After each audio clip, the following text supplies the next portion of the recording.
I'm doing well, Randy. How are you? Excellent. Thank you. You are looking very dapper there. Well, thank you very much. It's first of all, it's amazing to be in a suit again.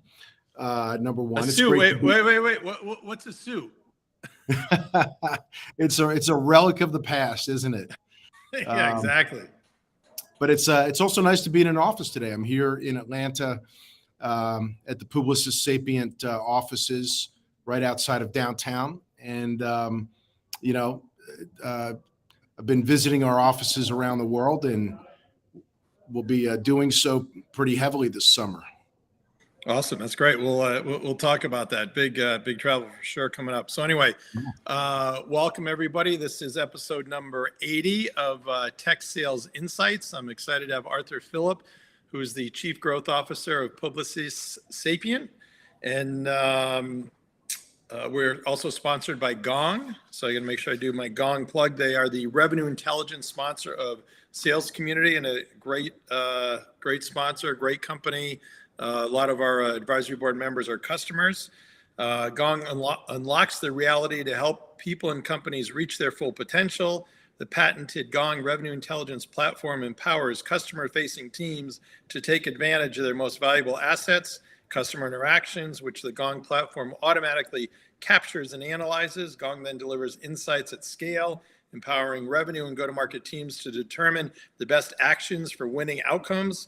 Thousands of companies are customers, including Paychex, LinkedIn, Slack, Zillow. So they all trust Gong.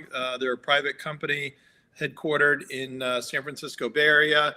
And by chance, I was introduced by Carl Eschenbach, who's a longtime VMware executive, now Sequoia, who's on the board. So anyway, without further ado, on to Arthur here. So we have our title today is Who Dares Wins. So definitely excited to talk about that.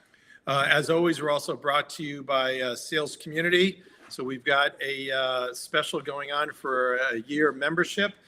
Tucker, maybe you can post it. It's salescommunity.com/June free, I believe. And also thanks for Tucker's help behind the scenes. And Arthur, I think we're trying to figure out, I think we met 10 years ago when we were both at HP. And you were running the consulting business, which I don't want to say was an oxymoron, but kind of HPE and consulting business at the time for our group. Certainly had some cultural challenges, to say the least, but you certainly did a great job persevering, and considered a great go-to-market executive leader. Worked at some fantastic companies, HCL, Microsoft, HP, Oracle, Unisys, IBM, and probably some others. But certainly you know how to handle big teams and do things well at scale. And most importantly, you're a great husband and a great father. So why don't we hear from you and maybe tell us a little bit about your professional background? Well, thank you, Randy. First of all, I'm very flattered by the background and by the introduction. And it was about 10, 12 years ago we met and worked together at HP. It's been a long decade since. But first of all, thank you to Tucker, as you said, behind the scenes, the sales community, to our sponsor Gong today. Sounds like a fantastic company. I am thrilled to be here, and just a little bit of context around those companies. I was born in Philadelphia.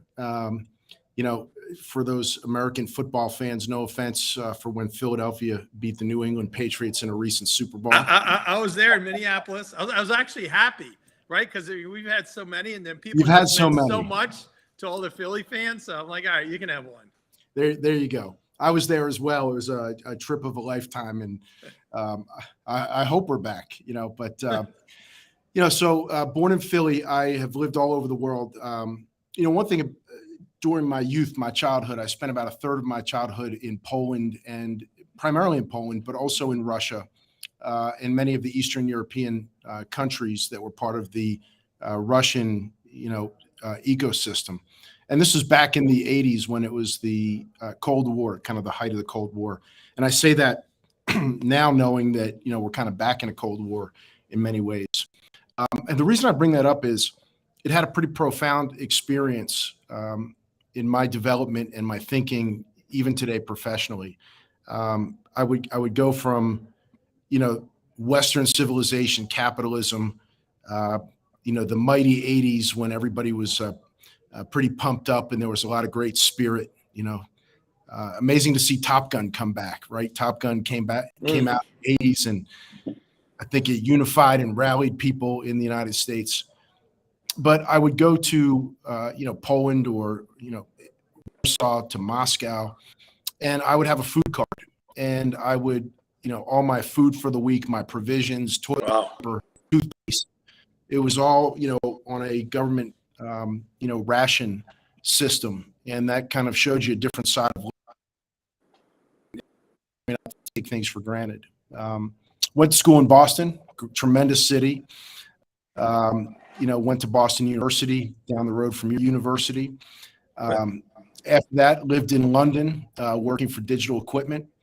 I've lived all over the world, and now reside mostly in Orlando, Florida. Airports in many different locations. But I've had a great privilege over 30 years. Started out with digital equipment, which then became part of Compaq and HP. I was in a great management training program there. I would say my executive MBA was at IBM. Really learned the classic old school art of selling and serving clients. Yeah. You certainly learn how to dress. My closet to this day still has lots of blue suits. The only difference between the suits is, probably am I 5 pounds up or 5 pounds down, right? But really cut my teeth there and had a chance to run some businesses and some services practices. The last roughly 15, 18 years, I've led pretty large units at Microsoft, at HP, at Oracle, most recently at HCL, and now at Publicis as the Chief Growth Officer. But I would summarize my career in two ways. First of all, always serving clients. And then with the units I've served, it's about elevating people and either transforming or radically growing those businesses.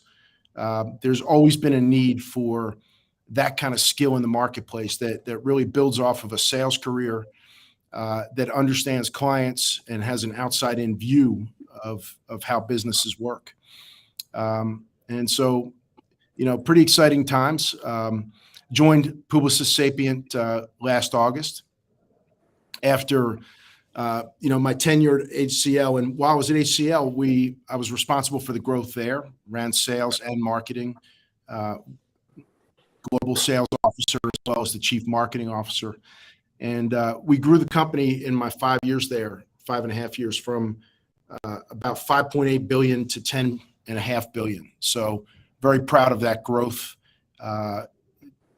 Strong company. It was a great experience to work for a company not headquartered in the U.S. To be an officer in an Indian headquartered Asia-centric company was very cool. And but I'm having the time of my life. I've joined a really cool, vibrant, forward-thinking, tremendous culture. I would say bleeding edge digital organization that's 2 billion roughly in size, 20,000 plus people and growing every single day. And we're part of a broader group. So there's Publicis Sapient, but we're part of the overall Publicis company, which is a big $13 billion advertising media communications firm. Wow. So fantastic background. Now let's get into some more as you're going there with Publicis Sapient. So it's kind of the digital technology platform. So kind of what do you sell and kind of who do you sell it to? Well, interesting. We have some real tremendous visionaries. Publicis Sapient was formed 30 years ago, truly a digital native company. It was formed at the outset of the internet. At the very beginning, it was did a lot of websites and a lot of e-commerce type of work for clients, and it really grew into a full-scale end-to-end professional services consulting firm that is centered today around digital business transformation. And there are a lot of companies in the marketplace doing, digital transformation. We added the business to it because our belief is you can't just re-architect or transform the technology component. You've really got to work with clients to re-engineer and rethink their business to prepare themselves for the next few decades to come.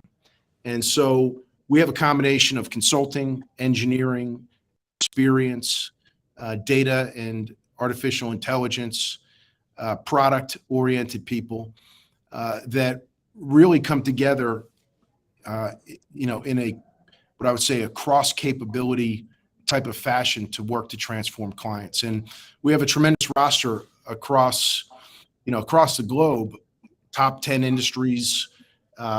We've worked with pretty much all of the major clients, companies in those industries, helping them rethink and reposition themselves for a digital age. Wow. So I would imagine from a sales cycle perspective, it's kind of very much boardroom or even CEO, because these are, big decisions. Yeah. It's, so it's interesting. I would say a majority of our business originates at the C-suite level. Everything, of course, classic CIO, but the CMO, chief sales officer, lines of business, CFO, CEO, board members, innovation and digital officers. And we absolutely will work with clients on a full scale, end-to-end type of transformation. But there are also things we do from a point solution perspective. When you think about, e-commerce, when you think about customer data platforms, when you think about a lot of the tools and technology and business process that allows clients to understand their own customer ecosystem better, that's where we focus. And so a good, healthy business there as well. That's great. Well, we have a comment from Michael Madden, who, if I remember right, is ex-Army, retired Army, and sounds like he probably spent some time a long time ago over in Russia. Arthur, so great to hear your story. My first time in Russia was 88. Went to Moscow State in the mid-90s. Wow. Wow. Amazing. And he further says, I share your perspective. And he's at a cool kind of earlier stage company called Prida, which people will be hearing more about. So also for people watching, we can see what you post. You can either hear us or see us. We can't see you. So I definitely encourage you to ask any questions or comments. So Michael's leading here by charge, and certainly excited to have Arthur here on. So Michael asks, how do you help your customers think about the build versus buy when advising them on setting them up for the future? So first of all, that's a great question. And I will tell you one that we debate every day internally, even as a leadership team. It's really a combination of both. And the way we approach it is every client's situation is fairly bespoke. They certainly think so. And they'll look at the competition, they'll look at other industries and say, look, we're unique from everybody else. And so we respect that. At the same time, there are situations where, and we build a lot of custom-oriented solutions for clients, and scales.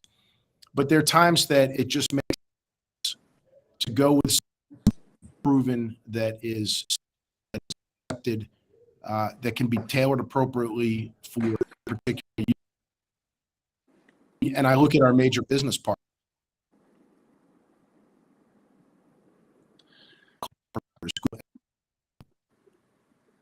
Microsoft do a lot.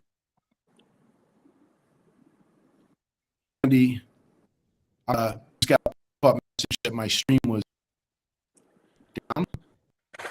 Yeah, you're kind of coming in and out. Let's see here. It happens. Let's see. Can you try talking? All right. Can you hear me? Yep, there you go. So I don't think we heard you're saying something about Google. Yeah. So we work with all three of the major cloud providers, for example, Google, Amazon, Microsoft, and they have a number of solutions, that will work with will work on top of their client. And Adobe are very great technology for connecting our client.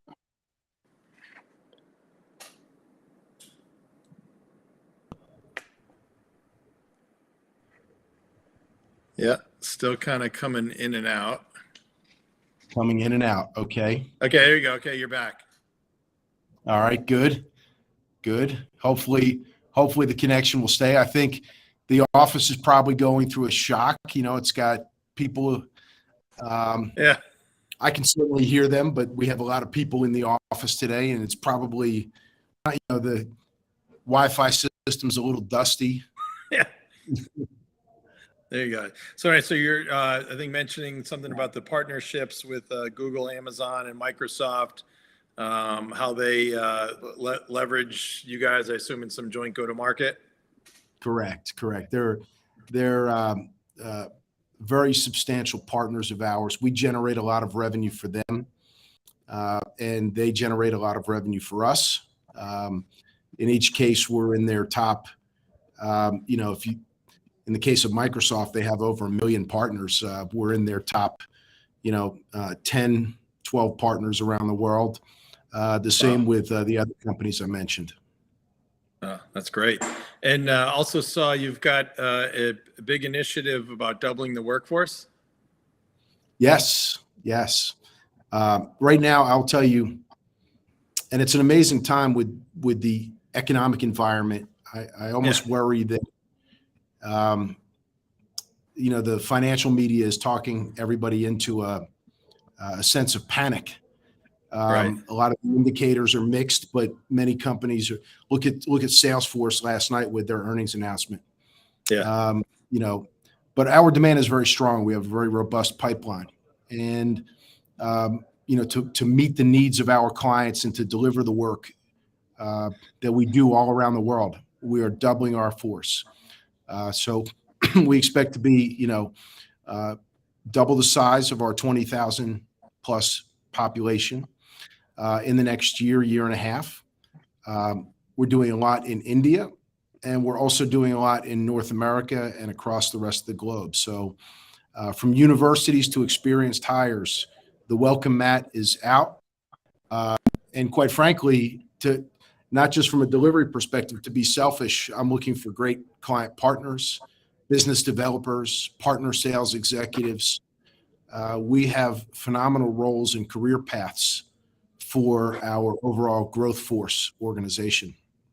Well, and if people are interested, do they just go to your website or any suggestions? Yeah. Website, certainly LinkedIn. There are different links for our recruiters. Reach out to me on LinkedIn. We're on any given week we have a pretty high intake of, we go through a rigorous process, of course, and we have great talent around the world, but like I said, the welcome mat is out, and the demand is high and strong. Oh, that's great. You also have a cool initiative called Bridge to Next. Tell us more about that. So that was announced today, actually. Thank you for pointing that out. It's just been released in a press release by our chairman and by our Sapient CEO, Nigel Vaz, a tremendous leader. And I'm really actually proud of this. It is a full soup to nuts program for people in Ukraine or any of the neighboring countries that have been displaced or their lives have been altered by the current war taking place. So everything from nutrition, health, counseling, family services, all the way through to employment for people that have disciplines in everything from strategy and consulting to product experience to engineering to overall experience, consulting and design, to data and artificial intelligence. And We're looking to really, I think, kill a few birds with one stone, but first and foremost, help people at a time of need, not just with employment, but also with their families and with their personal situations. It's a very cool program. No, that's great, and certainly speaks a lot to the incredible culture there. So you're talking about talking about recruiting before. So if you had kind of 30 seconds or so with a recruit, what would be your pitch?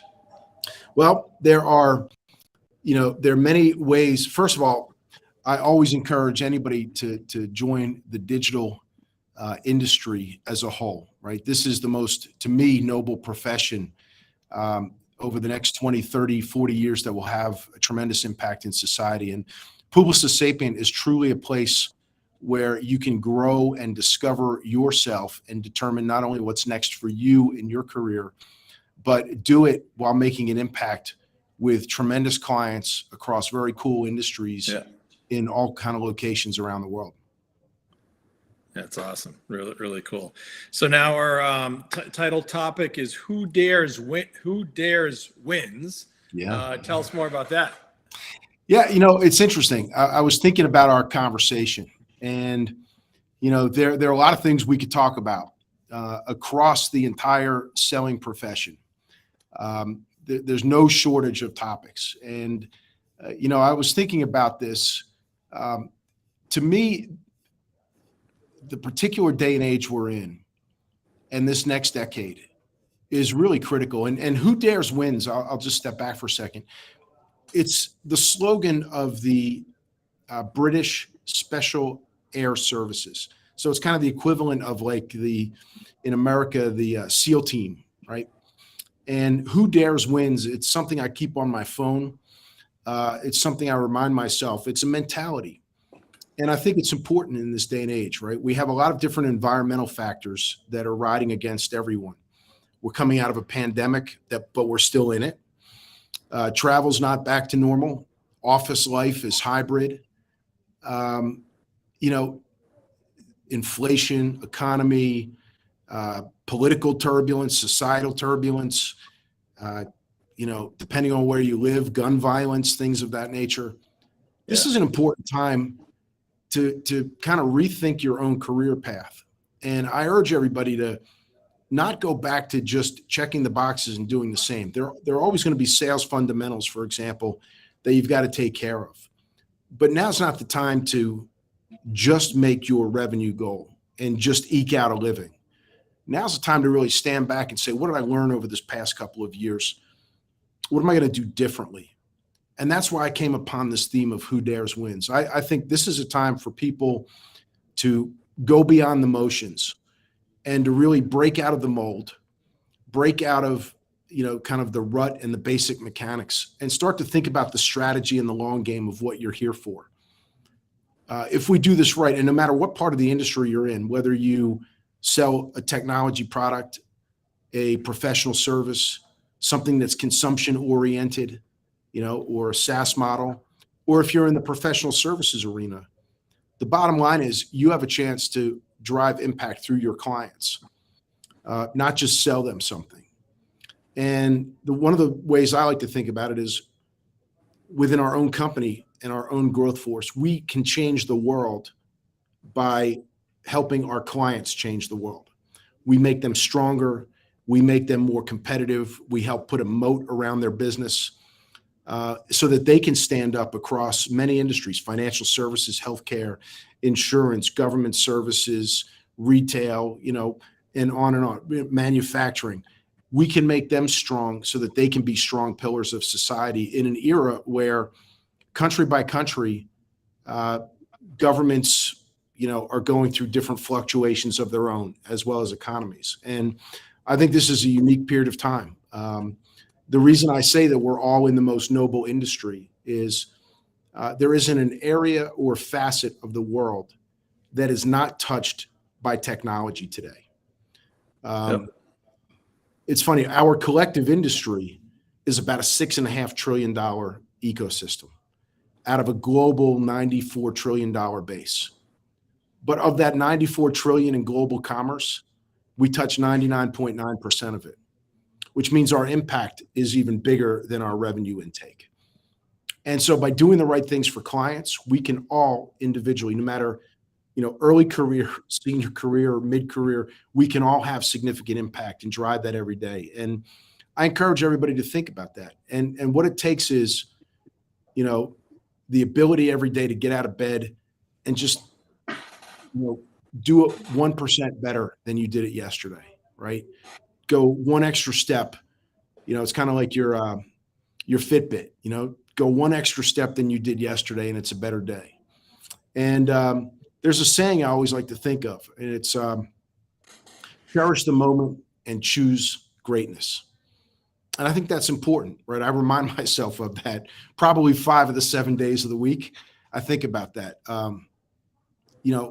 I spent a lot of my career early with so much ambition and always thinking about the next step and the next sale and making quota, making target, leading teams and capturing the hill, that I went to sleep a lot of nights with unnecessary anxiety. And I think if we all step back and put this in a broader context, if we cherish that moment that we're in right now and realize we are where our feet are planted and that we are choosing to be great, that nothing can stop us or get in the way. And so I just urge that mindset, right? For everybody's peace of mind and longevity, take that strategic outside in view. Totally. And there's an element, I think, in Who Dares Wins of kind of risk taking as well, right? Absolutely. Absolutely. None of us want to get to that point in our lives when we're sitting back with great grandchildren and, drinking lemonade on the porch and have regrets about what we could have done or should have done. It's better to get it all out now. And I guess 30 years in my career, I start to see it a little more crisply right now. And if I could go back and kind of coach my younger self, it would be take even more risks, but also relax about it. If in your heart, you're doing the right thing for your client, for your team, for your people, for your company, for your family, then why not do it? Why not be bold?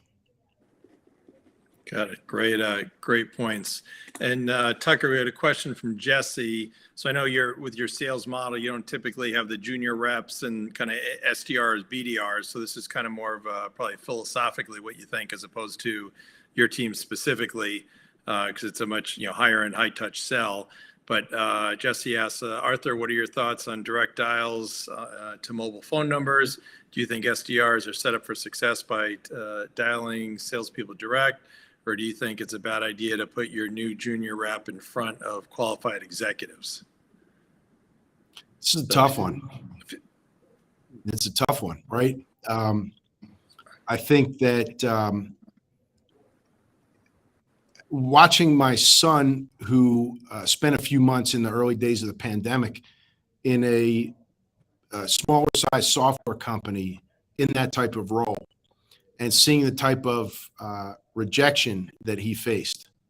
And I think that a lot of our new hires from university experience, I wonder if we're setting them up for failure or turning them off to the greater benefits and rewards of our industry. And times have changed. I think, when there was a certain expectation 30 years ago. You cut your teeth and you did something and you sucked it up for 2 or 5 years and, you did it because that was the tradition. There are different options for people coming out of school, people that are younger in their career. And by putting them in these positions where they're going to face this kind of rejection, unfortunately, the way society works today, I think elsewhere in their industries or careers. And I think in the long run, that's our loss. All of us, anybody that's been in the years has a responsibility to also replenish the ranks and recruit people to do what we do. From Silicon Valley to Boston to London, Shanghai, we are a class of warriors that sell technology at the end of the day. practices and SaaS models and products. We've all experienced one heck of a life from this. And I think we have to give back by bringing, setting the career start. Yep, absolutely. Well said for sure. So I know you're passionate about a lot of things. One of which is mentoring. Speaking of which, mentoring and recruiting young professionals to choose a digital career path. Can you tell us more about that? Yeah, it's like I said, it really is, to me, an honor and a responsibility. I believe very strongly in our industry. I can think back to many different legends, and you and I worked with and for many of the legends in the industry. If there was a Hall of Fame, we each would have our list of people that we saw throughout our careers. And part of continuing that cycle is to bring new people into it, and also to help people grow in their careers. And what I will say is, in the engineering and delivery ranks, if you think about it, our industry is 99% technologists, engineers, computer scientists, people that are in the sales and marketing side of our industry. It's a much smaller population. And what I would say is the career tracks and the mentoring is not as robust as if you were an engineer or computer scientist.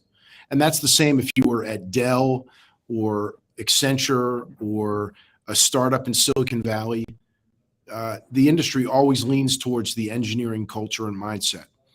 But for us in particular, the people who make the business happen, I think it is our responsibility to mentor as many people as we can, share our stories, help them avoid the pitfalls that we've all faced, right? The wrong decision, the wrong presentation to a client, the wrong preparation, whatever it might be. Yeah. I think that's something that's an awesome responsibility we have.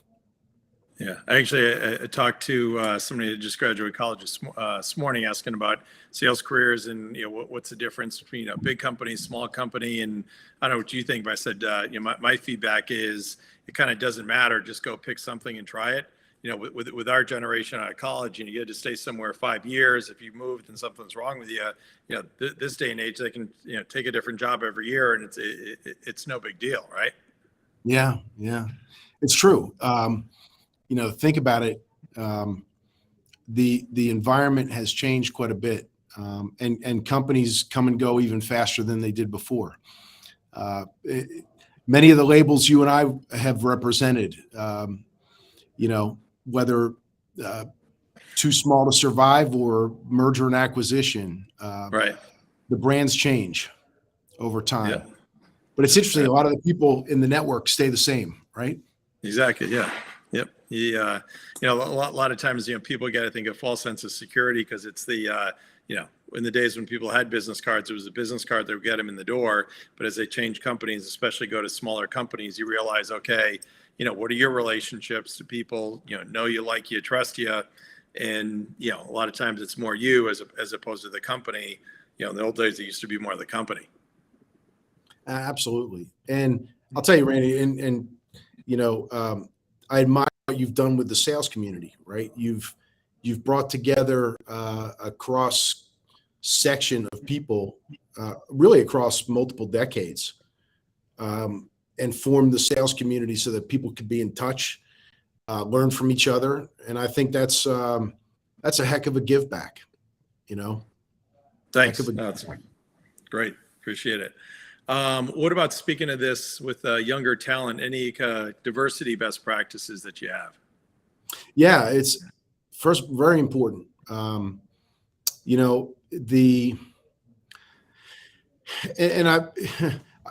What I will tell you is my view also, I think our industry has always strived to do better. And it's funny because the overall technology industry is actually one of the worst industries when you look at pound for pound percentages, right? And that's race, religion, gender, everything.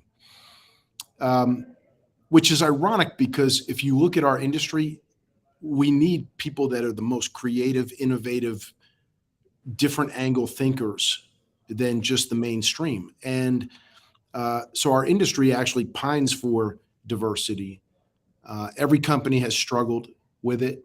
I think there's often been a perception that things are too engineering oriented and only open to engineers. But you look at different crafts like selling or experience and design or other components of innovation or product development. It doesn't need engineering. It needs, human interpretation. At Publicis Sapient, overall, we're close to 40%. On my team today, we're about 60% in terms of a diverse mix.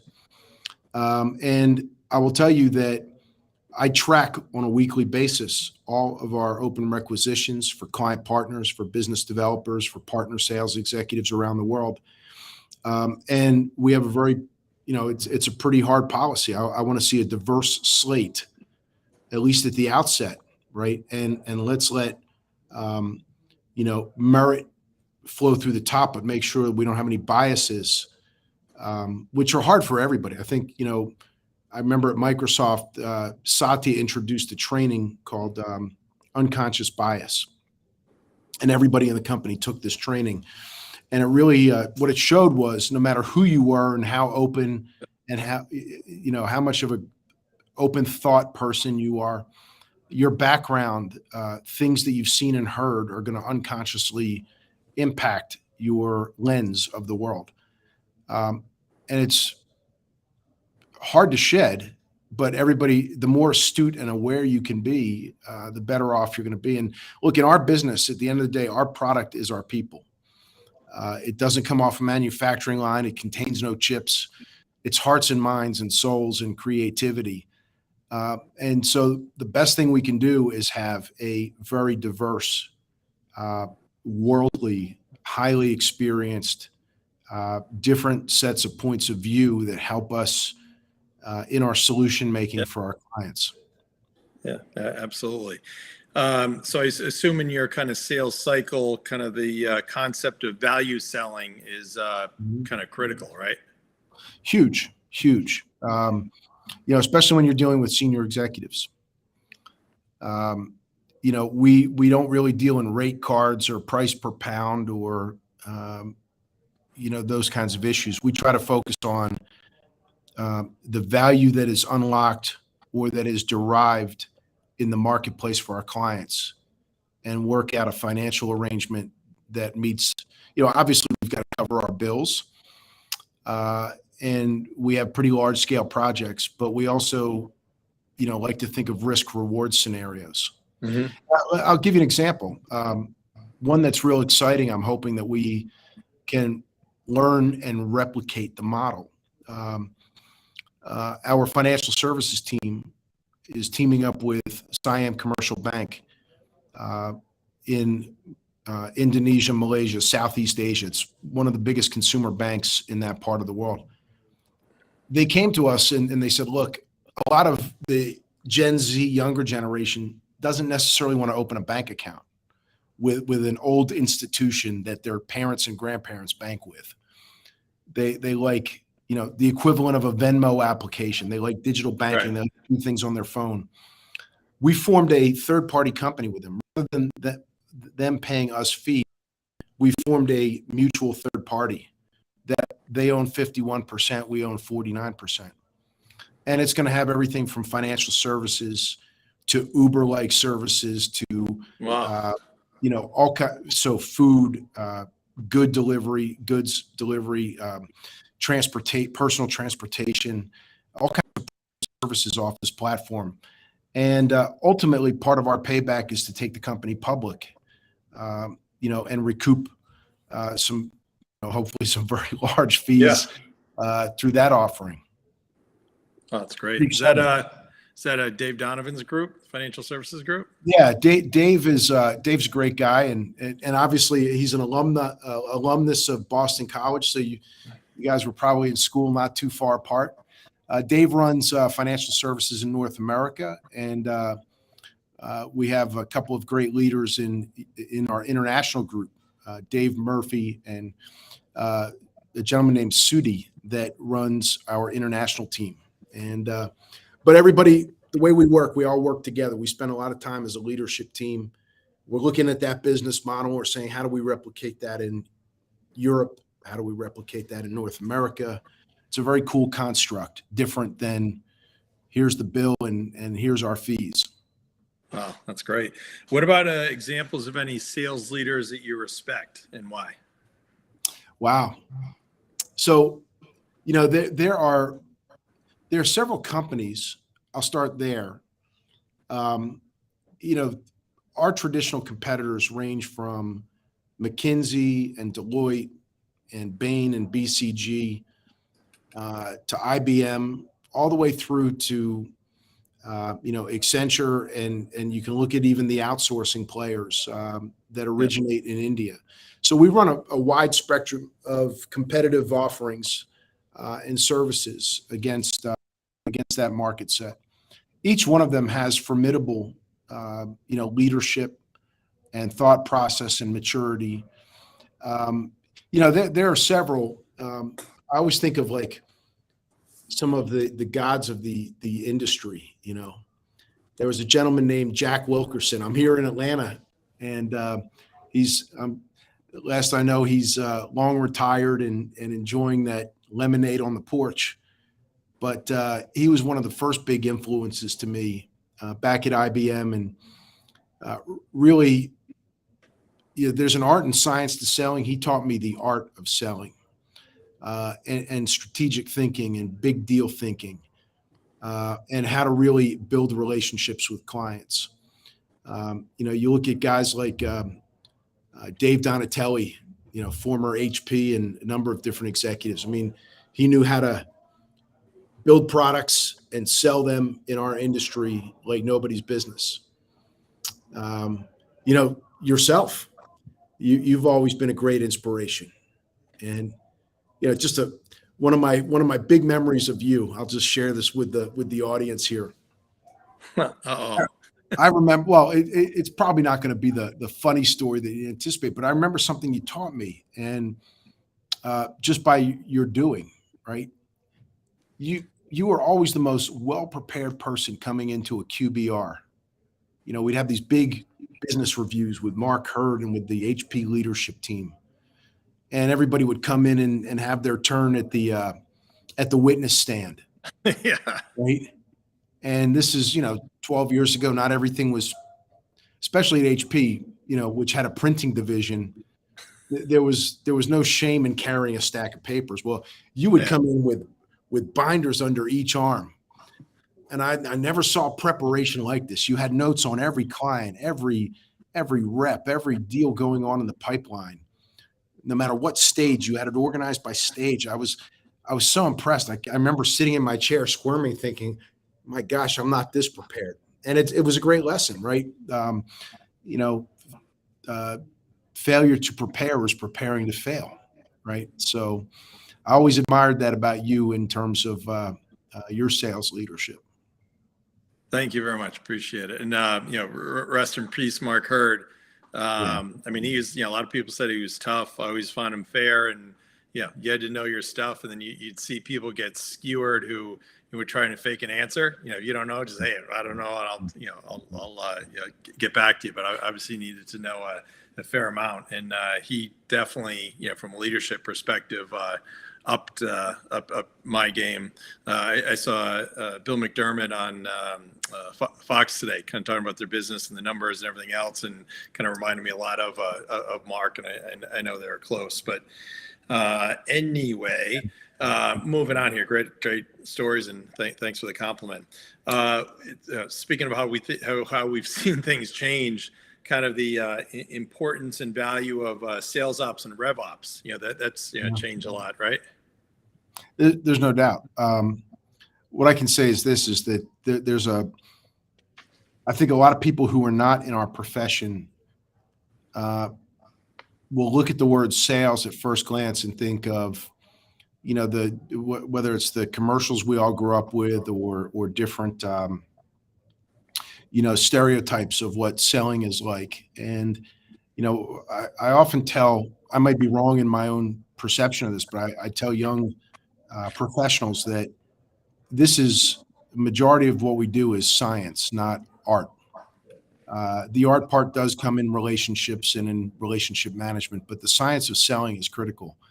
And there was a great sales leader named Kevin Turner at Microsoft that one of the most complex businesses in the world. And I think through sheer will and through teaching, convinced me that the science of selling is critical. So having the right tools, the right data, the right understanding of the algorithms of how pipeline is built and how pipeline, week over week, day over day, hour over hour converts to, it moves down the sales stages and ultimately converts to backlog and revenue. How critical that science is even today, right? Predictability, from a senior leadership standpoint is probably the one of the things that you need the most to run an operation.